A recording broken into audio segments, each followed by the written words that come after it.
So here's our deflection table, also referred to as Appendix D. And in this table, we have 7 different cases. We have 3 cases that are simply simple cantilevers. And we have 4 cases down below that are simply supported beams. And looking across, we have a sketch of the elastic curve. Right? In class, we would refer to that as the deflected shape. Right? That would be a sketch of the deflection expected on the beam. We have all the way over here to the right the equation of the elastic curve from the nomenclature we've used in class. That would be V of x. So that is the deflection profile. What also is done on all of these is that x is defined left to right with x equals 0 on the left end of the beam. And when you do that, then V is defined as positive upwards. Also on the table would be the value of the maximum deflection and also the slope at the end. And so we see some equations that come out. We're going to start here with case 1 through 3. We've got 3 equations. I know they use y. You'll see that sometimes. Y is used for the transverse deflection. Like I said, we're using V in class. And so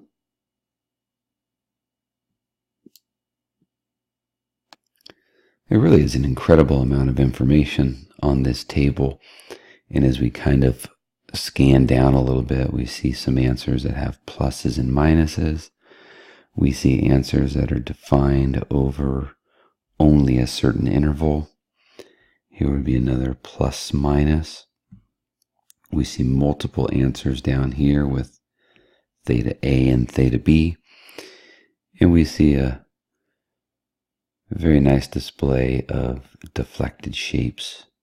Right? 3 cantilevers up above and 4 simply supported beams below. The tools that we're going to acquire is how to apply these 7 cases to beams that really don't look like this but have very similar characteristics. So let's take a little closer look at this.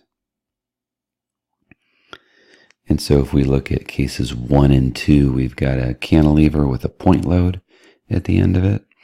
And in case 2, we have a cantilever with a uniform distributed load. And thinking back to the beam equation, right, we would be able to solve for m of x given a coordinate system. We would just go and cut the beam open. And in this case, we would use the other side of the free body diagram. We'd go ahead and stay away from the support forces. So if we go ahead and do that, we would end up with an expression for V of x. Now let's kind of look at this first one up here.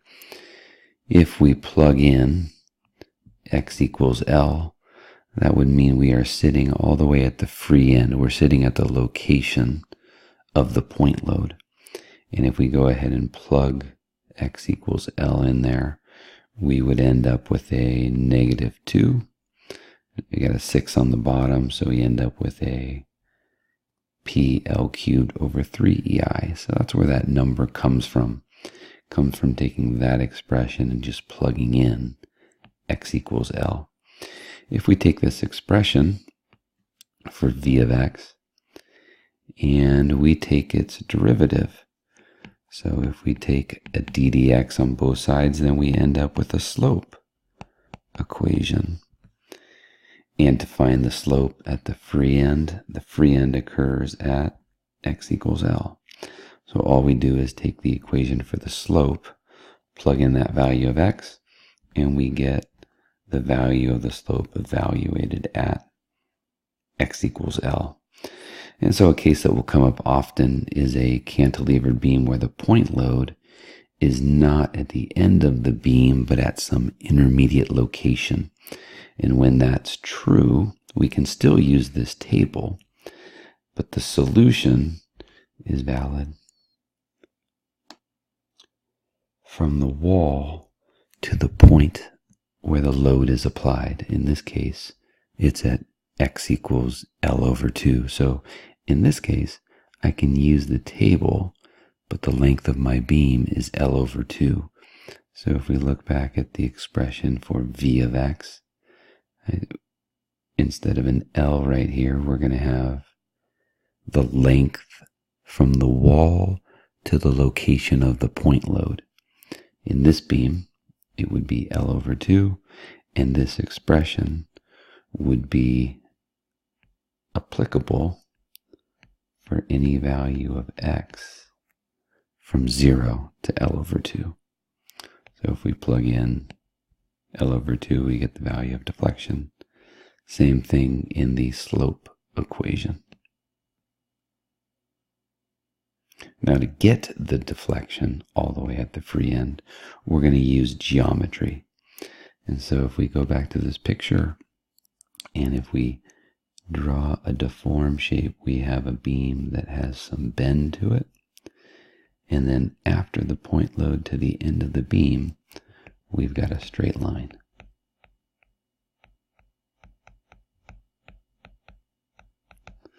So the way that we would get the deflection all the way out there at the free end of this beam is we would find the deflection at L over 2. We would add to it the slope at L over 2 multiplied by the distance from the point load to the free end, which here is also L over 2. A closer look at case 3. We have a cantilever with an applied moment at the end. At the deflected shape looks like this. We would have curvature in our beam all the way from the wall to the point load, the applied moment. And so the equation is sitting right here. So we're going to plug in x equals L. That would give me the maximum deflection. Sitting right here, we take the derivative, right? The derivative of V of x, we would get an equation for the slope. And you could plug in x equals L to find the slope at the end. So a question might be, well, what if we had a moment that was going the other direction? And so you would take the equation for V of x, you would just plug in 15. And here we're going to end up using the positive value. We're going to end up with a positive slope out there. So we're going to take the positive, or from this picture, right, in relation to that picture, the moment that we've applied is negative. So we end up in all these equations, we would end up with a double negative, because the m that we have is actually equal to minus 20 kip feet, because it would be in the opposite direction of how the derivation occurred. Simply supported beams, there are 4 of them. So the first one will be simply supported with a point load right in the middle.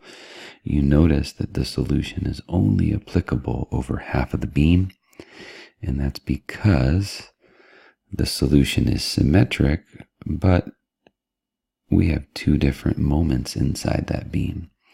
So we have a completely different solution. On the other side, we have twice as much work if we were going to solve it using the beam equation. So here they give us half of the deflected profile. This one is from L over 2 to 0, is applicable for any value of x. So we look here, we plot this, we see the slope just from the deflected shape. The slope at both ends is going to be the same. One is going to be positive and one is going to be negative. So the left end in this case would be negative, the right end would be positive, and that would be for P acting down. So the last 3 cases are simply supported beams. Here we have a point load off center. Clearly becomes very complicated and the equations become challenging to keep straight. Here would be a simply supported beam with a distributed load. Looks like something we would have done last week using the beam equation. Here's the deflected profile. We have the issue at both ends where one is going to be positive slope, one is going to be a negative slope. So they give us the plus minus, and the maximum deflection would occur right in the middle of this symmetric beam. The last case is case 7, which is a simply supported beam with an applied moment on it. There's actually quite a bit to think about here. And so they give us an answer that deals with a simply supported beam and a moment which is in the clockwise direction applied at B. And so we get an answer for an entire deflected profile. Also an answer for two angles, one at A and the other at B. And the way you want to think of these is that A is at the end away from where the applied moment is. So at the end away from where the moment is applied, we get a smaller rotation. At the end where the moment is applied, directly where it's applied, we actually get a rotation that's twice as big. So let's take a look at the deflected shapes here. What I've done is redrawn case 7 with all the different possible iterations here, with M applied at the right end, both clockwise and counterclockwise. Or here we have M applied at the left end, again both clockwise or counterclockwise. So with these we end up with different values of slope and different plus minus. And the best way to keep this straight is always to just draw the deflected shape. And so I can use the answers, the ml over 6EI, the ml over 3EI. I can use them in an absolute value sense, and then I can go and determine by the deflected shape whether or not the answer is positive or negative.